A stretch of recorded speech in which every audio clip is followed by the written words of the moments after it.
이런, 늦겠다.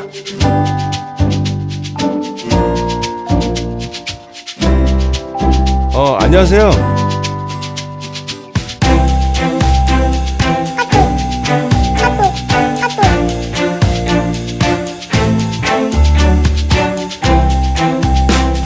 야, 너 뭐야 이거? 똑바로 못해 이거? 에?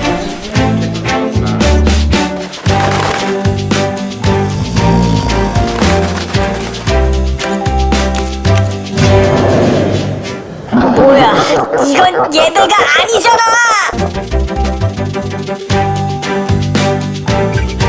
도와드릴게요.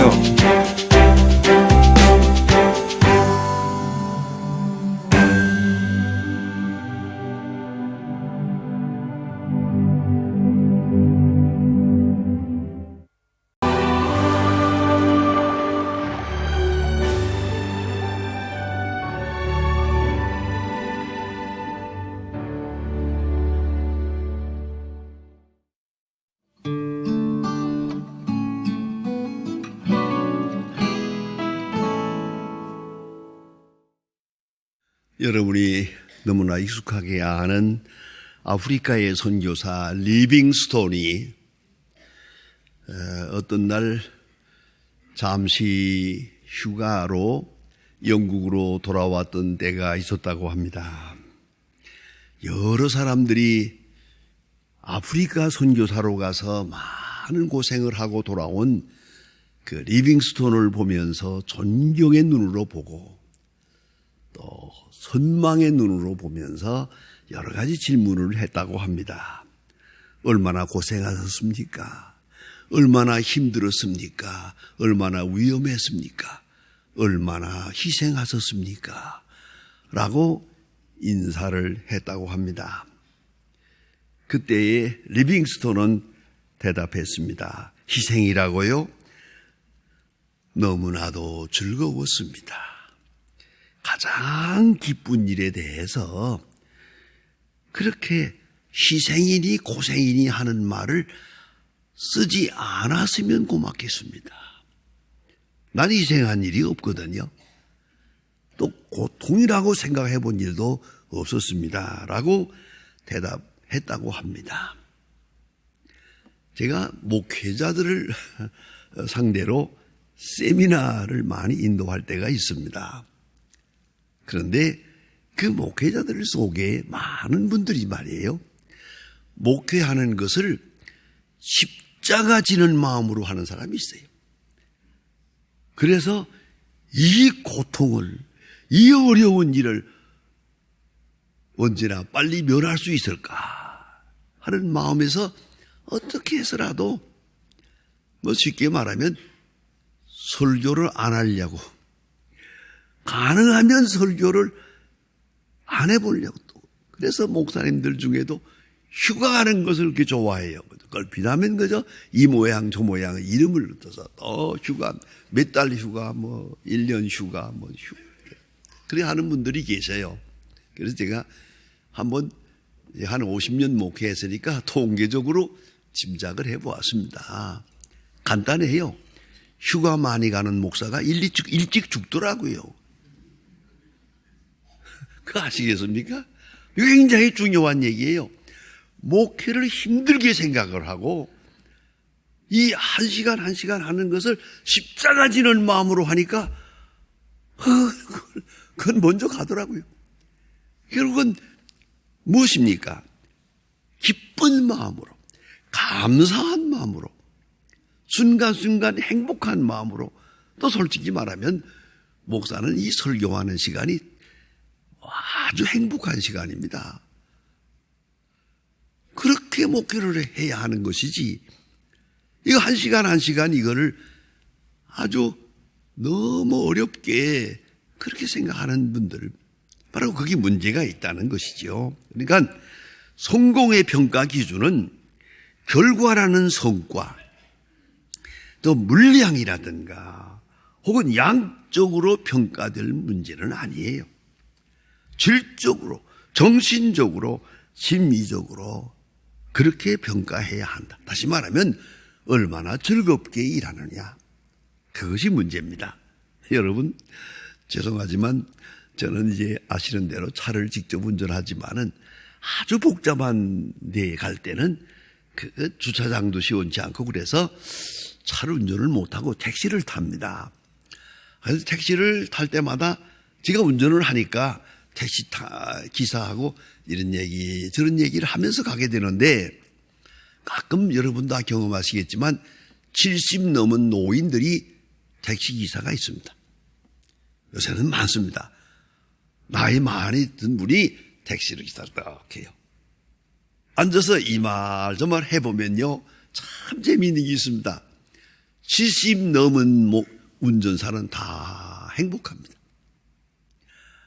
돈 버는 거 중요하지 않아요.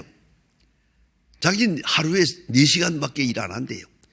4시간 잘 벌고 나와서 빈 돈을 이렇게 행복할 수가 없대요. 돈 얼마를 버느냐가 중요하지는 않대요. 뭐 용돈이나 벌면 됩니다. 그리고 운전을 하는데 너무 행복해 보여요. 그리고 그분의 하는 말을 들어보세요. 진작 이런 마음으로 살았더라면 얼마나 좋았을까. 그동안 그렇지 못했다는 거죠. 70이 넘어서 이렇게 운전대를 쥐고 나가니까 너무너무 자신이 소중하고 행복하게 느껴진다고 합니다. 꼭 같은 일을 합니다. 어떤 마음으로 하느냐가 문제가 아니겠습니까? 이거 3가지 원리가 있습니다. 첫째는 concentrating입니다. 얼마나 집중하느냐, 얼마나 집중하기 위해서 다른 모든 것을 버리느냐, 지금 하고 있는 일에 만족하고 아무 생각도 하지 않아요. 이 사람이 행복하고 성공적인 사람이에요. 이 일을 하면서 저 일을 생각하고 저걸 했더라면 좋았을 건데 그건 잘못된 거죠. 죄송하지만 지금 누구하고 살고 있습니까?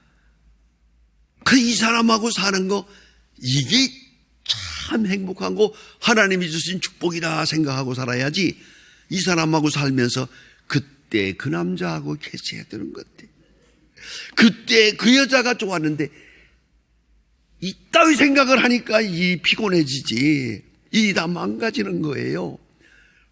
오늘 이 시간에 하고 있는 일에다가 concentrating, focus, 집중하는 거예요.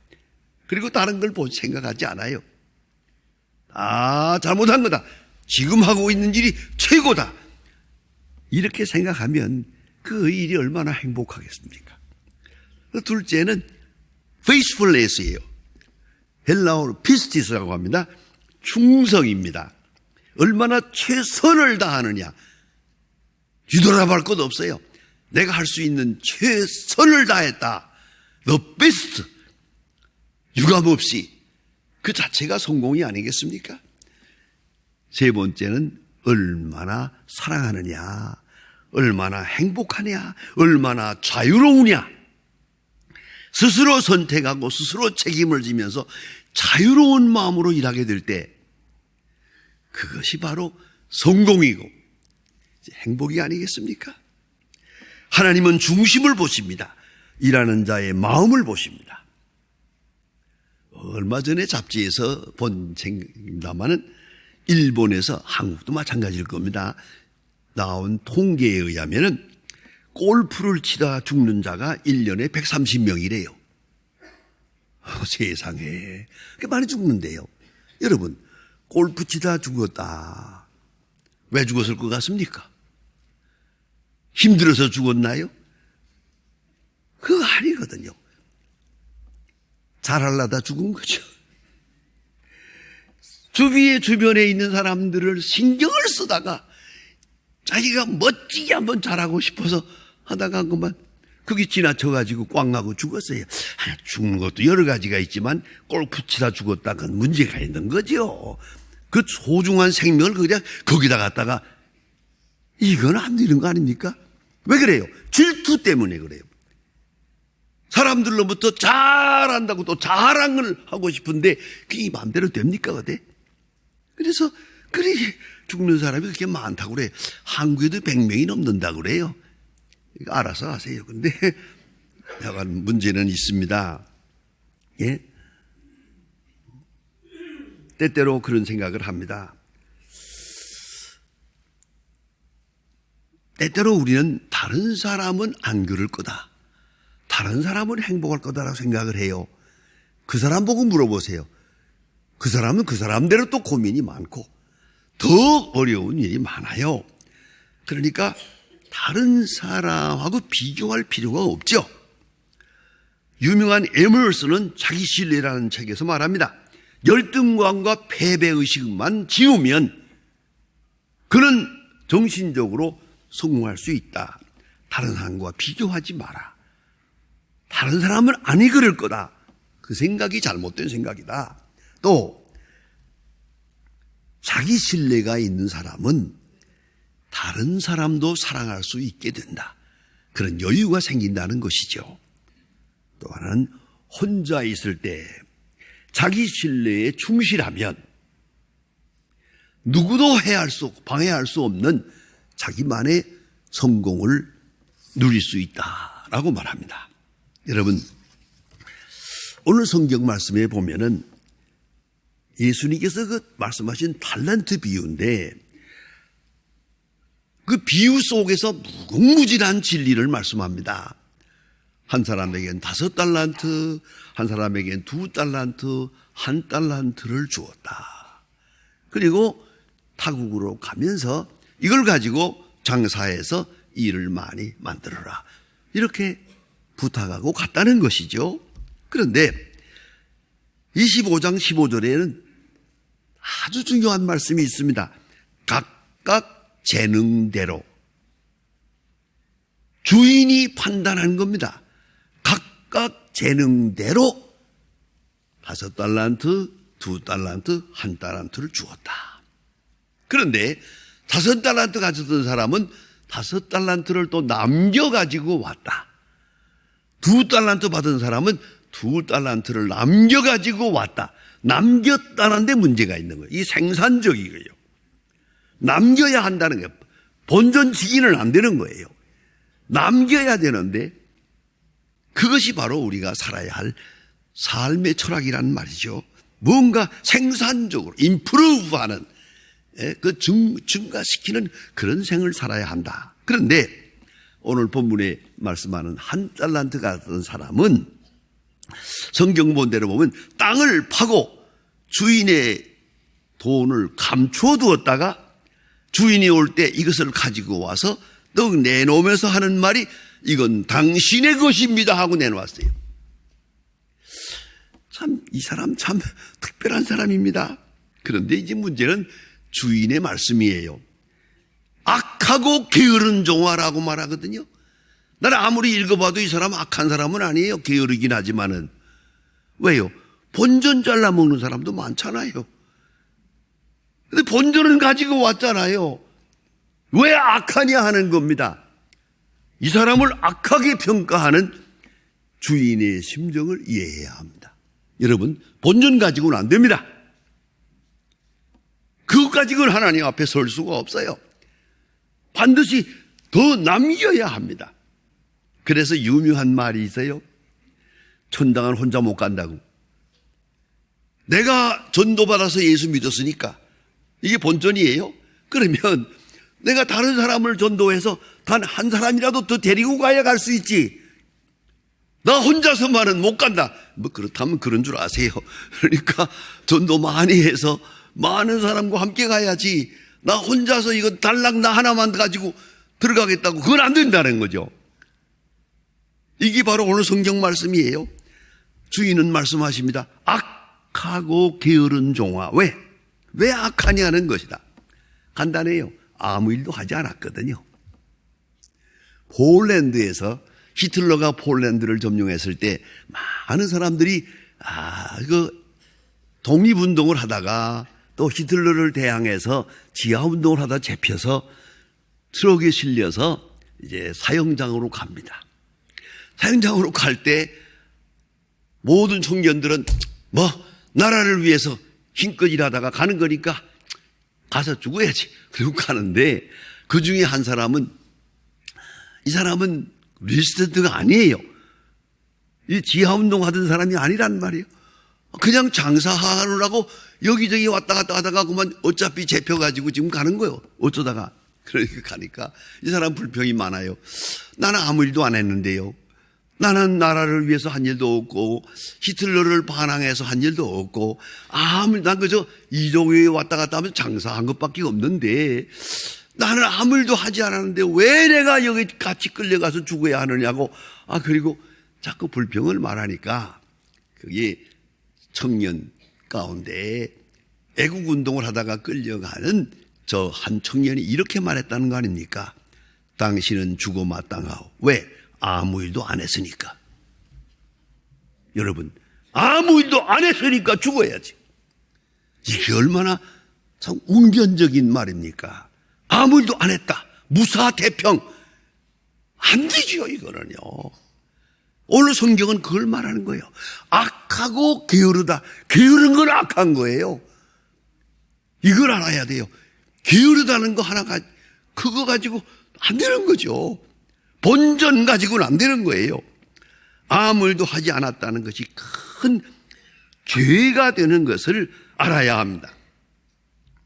그런데 오늘 그 예일대학의 피터 솔로위라고 하는 교수님이 쓴 클리닉 오브 젤러시라고 하는 책이 있습니다. 질투임상학입니다. 질투임상학이라는 책이 있는데 많은 사람의 범죄의 20%가 질투에서 나온다. 이혼의 사유, 많은 사람들이 이혼을 하는데 그 사유의 30%가 질투에서 온다. 왜 그럴까요? 다른 사람은 잘 사는 것 같거든. 그래서 이혼을 하게 되고 문제를 삼게 되는 거예요. 모든 것 심리의 깊은 곳에는 질투라는 것이 있어요. 부부싸움도 그래요. 둘이만 가지고 옳다 그렇다 하면 상관없는데 내 친구 남편은 안 그래. 내 친구의 아내는 어때? 이렇게 되면 꽝 나는 거예요. 그때 터지는 거거든요. 질투라는 거. 그 마음속에서부터 그게 큰 비교의식이 악의 뿌리가 되는 거예요. 이 한 달란트 받았던 사람이 왜 땅에다 묻어놨을까? 아마도 다른 사람은 5달란트, 다른 사람은 2달란트, 나는 1달란트. 여기 질투가 나오는 거예요. 주인에 대한 불평이 생기는 거예요. 왜 내게는 1달란트밖에 안 줄까? 나는 왜 이렇게 인정해 주지 않나? 그 반항심이 마침내 이렇게 되지 않았을까? 라고 그 심리를 분석하게 됩니다. 또 한 가지는 이 사람은 회개가 없어요. 이렇게 하고 지내면서도 뉘우침이 없어요. 주인에게 와서 당당하게 내놓습니다. 당신의 것입니다. 받으세요. 본전을 가지고 왔습니다. 내놔. 그게 주인에 대한 엄청난 반항이거든요. 주인을 하나님이라고 생각한다면 하나님이 하시는 일에 대한 엄청난 반항이란 말이에요. 이게 불신앙이란 말이에요. 그래서 문제가 된다는 것입니다. 여러분, 유명한 발명왕 에디손이 지금 우리가 이렇게 불을 켜고 있습니다만 이 전등을 발견할 때 그게 너무 재미있는 얘기입니다. 무려 600번 이상 실패했답니다. 실험을 하는데 실험하면 또 끊어지고 서로 하면 번쩍하고 끊어지고 하는 걸 600번을 시험을 하는데 그 조수가 옆에서 보다가 또 번쩍하고 끊어지니까 선생님 또 실패했습니다. 그러세요. 또 실패했습니다. 그러니까 에디손이 말 조심해라 이놈아. 실패하다니 그렇게 하면 안 된다는 걸 알았으니까 그만큼 성공한 거지. 그 유명한 얘기입니다. 그렇게 하면 안 된다는 걸 알았으면 그게 실패입니까? 그건 성공이죠. 우리가 살아가는 길에 여러 가지 일을 당합니다만은 알고 보면 성공 실패는 없습니다. 그것으로 인해서 지혜를 얻지요. 그것으로 인해서 능력을 얻지요. 그로 인해서 믿음을 얻지요. 하나님의 일에는 실패는 없습니다. 이걸 알아야 합니다. 그런데 이 사람은 회개가 없어요. 뉘우침도 없어요. 그리고는 변명을 합니다. 언제나 실패자는 말이 많아요. 꼭 설명을 합니다. 뭐 어쩌고저쩌고 실패했다고. 그가 말 없는 말을 할 겁니다. 다른 사람에게는 5달란트 주면서 나는 왜 1달란트밖에 안 주었습니까? 주인이 애당초 나를 무시한 게 아닙니까? 뭐 할 말 많아요. 그런데 이런 말들이 다 문제가 되고요. 더 큰 문제는 이 모든 책임을 주인에게 돌린다는 거죠. 책임을 전가합니다. 내 책임을 남에게 전가합니다. 이게 문제란 말이에요. 하나님이 내게 주신 은사를 생각하지 않고 꼭 책임을 남에게, 특별히 하나님께까지. 원망은 여러 가지가 있습니다만은 대체로 보면 자기 자신을 생각하지는 않고, 그리고 이웃을 원망하고 부모를 원망하고 마지막에는 하나님을 원망하게 되는 거죠. 이스라엘 백성도 광야에서 나와가지고 애굽에서 나와서 가나안으로 가는 길에 하나님을 원망했습니다. 광야에 엎드러져 죽은 죄의 제1 제목이 하나님을 원망했습니다. 원망죄는 가장 무서운 불신앙적인 죄라는 걸 잊지 말아야 합니다. 오늘 이 사람 나와서 변명하는 말의 첫 마디가 뭐냐면 두려워하여 그랬습니다. 두려워하여. 여러분, 세상에 모험 없는 일이 있습니까?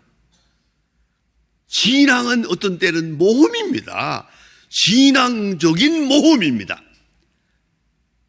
그런데 두려워해서 아무 일도 할 수 없었습니다. 손해볼까 두려워하여. 당신은 굳은 사람이라 하고 말합니다. 주인을 향해서. 이 말은 무서운 사람이란 말이죠. 그런 거로 내가 실수해서 홀랑 날리면은 엄한 책망을 받을 테니까 그래서 두려워했습니다 라는 말입니다. 여러분, 두려워하면 아무 일도 못합니다. 하나님을 너무 무서운 분으로, 폭군으로 만들어서는 안 됩니다. 하나님은 자비로우신 분이요 은혜는 오신 분입니다. 나는 이 성경을 생각할 때마다 이렇게 생각해 봅니다. 이 사람이 1달란트 가지고 나가서 장사하다가 홀랑 날렸습니다. 그리고 빈손으로 와서 주인이여, 다른 사람에게 5달란트 줄 때, 내게 1달란트 줄 때부터 내가 알아보았습니다. 나는 원래 능력이 없고 부족한 사람이었습니다. 홀랑 날렸습니다. 주여 했다면 뭘 했을까? 만약 그랬다면 주인은 뭐라고 했을까? Try again. 다시 해봐. 또 1달란트를 줬을 것 같아요. 절대 책망하지 않았을 거예요. 이걸 잊지 말아야 합니다. 우리가 최선을 다하고 충성을 다하고 진실을 다하고 믿음을 다하고 그 다음에 오는 결과를 하나님께 맡깁시다. 그건 우리가 상관할 문제가 아닙니다. 오늘 이 1달란트 바라는 사람은 두려워하여, 주인을 무서워해서 그는 땅에 묻어놓았다. 이것이 죄가 되고 주인을 마음 아프게 한 결과가 됐다는 것이지요. 언제나 패자는 말이 많습니다. 패자는 무책임합니다. 패자는 책임 전가를 합니다. 내가 책임을 질 생각을 안 하고 꼭 누군가에게 책임을 돌리면서 꼭 원망합니다. 절망합니다. 유명한 얘기가 전해집니다. 모세가 나이 많아서 120살이 됐을 때 눈이 점점 어두워집니다. 그때 하나님 앞에 기도했습니다. 하나님, 눈이 어두워집니다. 잘 보이질 않습니다. 저 비스가 산에 올라가서 하나님이 눈을 열어주어서 꿈에도 잊지 못하던 요단강 건너의 가나안 땅을 한번 이렇게 바라보고 죽게 해주십시오. 하나님께서 눈을 열어주었습니다.